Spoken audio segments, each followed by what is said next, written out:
Y'all having a good time so far? No. Are y'all having a good time so far? It doesn't fucking sound like it. We gotta wake up by now. Oh, hey, we're doing God's work, guys. I mean, as you saw, we got our Make-A-Wish with Stephen. Jordan's our DEI hire. I was telling him before the show that, but I was explaining to him, back in my day, we just called him the token black guy. Like you said, my name is Jason Thomas. Quick little bit about myself, guys. As you can hear by the accent, I'm clearly from LA. Don't get ahead of yourselves, folks. I don't mean Los Angeles, I mean Lower Alabama. And the fact that we call it Lower Alabama should tell you what you need to know. Like all the stereotypes that you've heard about Southerners negatively, that's most of the people I grew up with. Like the 5 big ones, like poorly educated, poor dental hygiene, grew up in a trailer park or a dirt road. And, the 2 big ones, inbred and, racist. That's most of the people I know. Now, I know all of those people in one person. Multiple times over. With that being said, growing up, it was just me and my younger brother, and we were raised by a single mom. So we were raised a certain way. We were raised white. Trash. Definitely white trash, guys. You can smell it on me. It smells like stale cigarettes, mixed with a little bit of natty ice, sprinkled with a little bit of unwanted pregnancy. And I say white trash all the time, and people ask me, they're like, what exactly do you mean by white trash? Like, I've seen a couple episodes of My Name is Earl. I've watched Cops, so I kind of got an idea. I explain it to people like this, guys. White trashness is like my son. It's on a spectrum.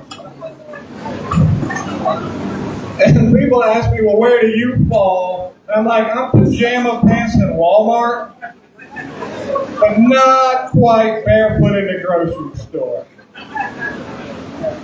We all right here, guys? Yes, sorry. We okay? We're talking about...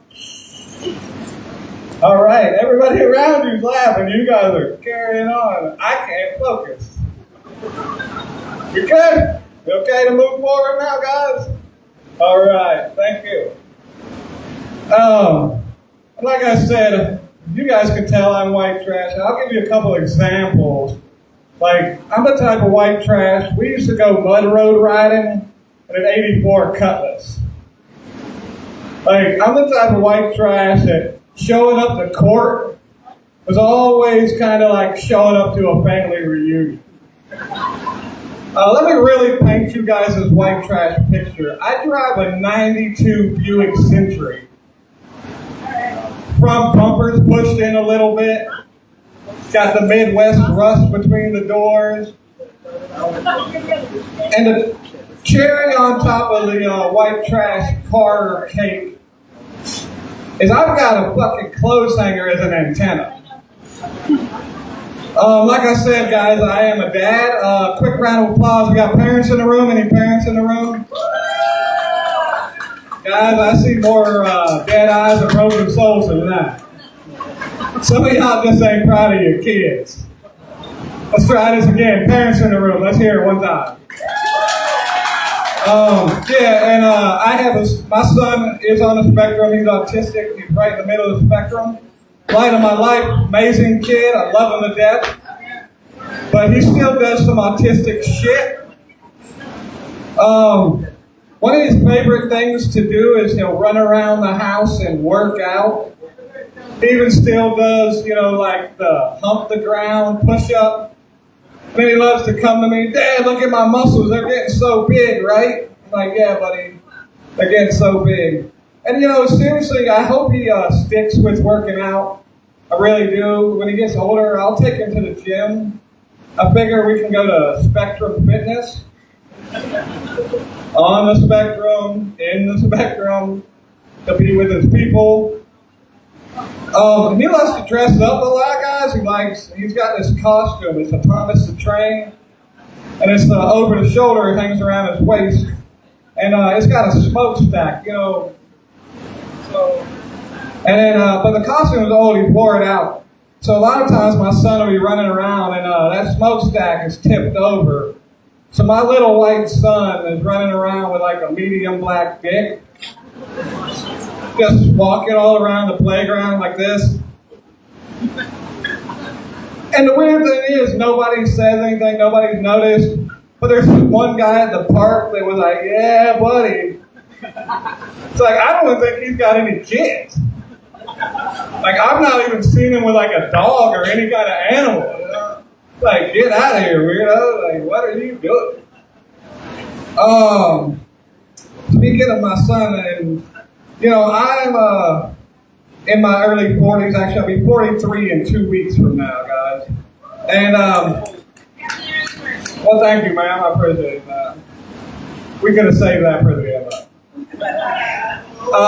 But there's generational differences, right, guys? Well, everybody likes to bring it up. Generational differences. One of the biggest things that I've noticed is safety. I grew up in the 80s and 90s, like, especially bicycle safety. Now we strap kids, helmets, knee pads, ankle pads, elbow pads, bubble wrap, training wheels till they're 10. We didn't know what safety was. If you would have told us to wear a helmet, we would have been like, a helmet? No. Like, I can't see to ride good. This thing's bobbling all over my fucking head. At best, we would have put it on and then like threw it in the bush when we got halfway down the block and then hoped nobody stole it. Playgrounds are different, guys. These kids whine about like the blue slide out of plastic is hot. Anybody here old enough to remember the baking sheet ass slide? Yeah, you could wear wet shorts down that slide and they're dry at the bottom. Third-degree burns, scars on our legs. Trauma, folks, trauma. But the craziest thing about growing up back then is the type of advice that you would get from people. Like, I had this one uncle, he meant well, but he just gave, like, the worst advice.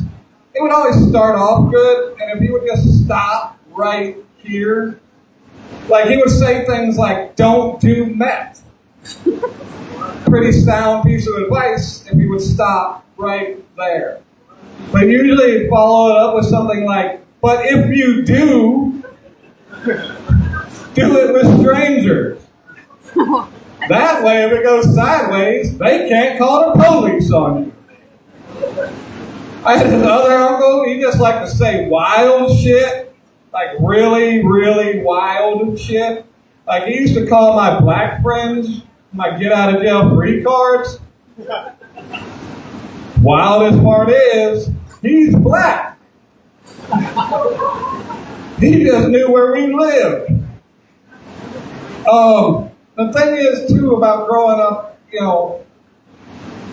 in that time period, we were very outspoken, and that seems to get me in trouble a lot now. Like, I've come to realize, guys, I am an HR nightmare. Not in like a Me Too weird kind of way, but like a you said too much kind of way. Like, give you a perfect example of what not to do. Apparently, when you meet the new guy and it's his very first shift and you introduce yourself, you're like, hey man, what's your name? He's like, oh, hey, I'm Declan. The correct response is not Declan.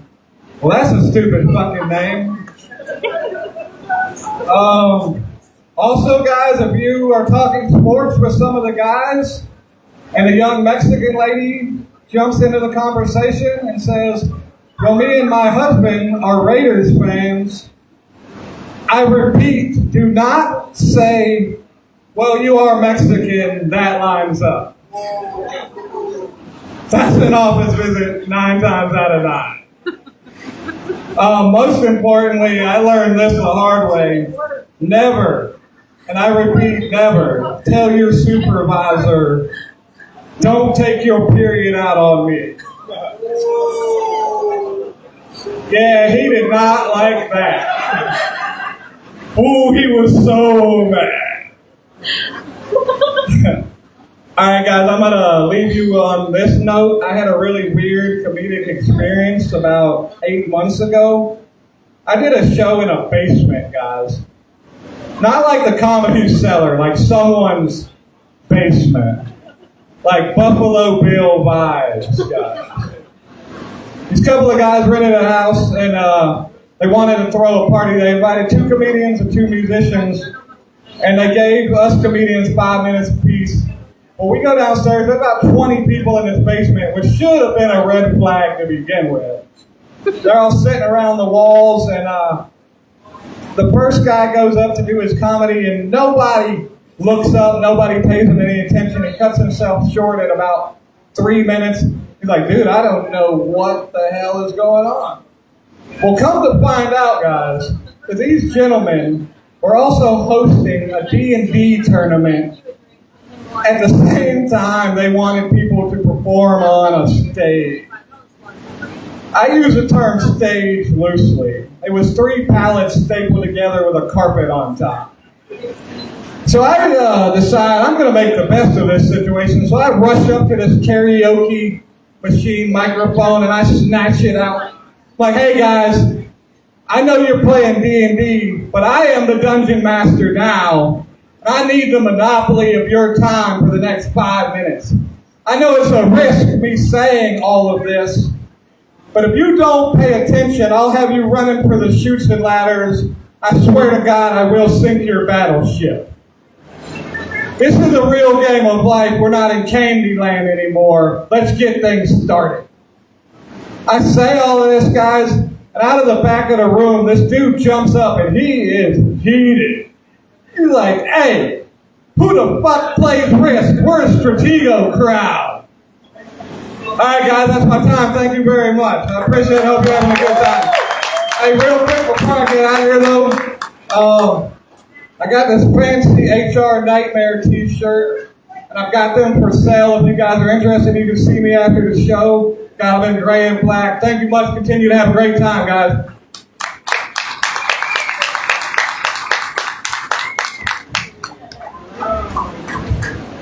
Once again, Mr. Jason Thomas.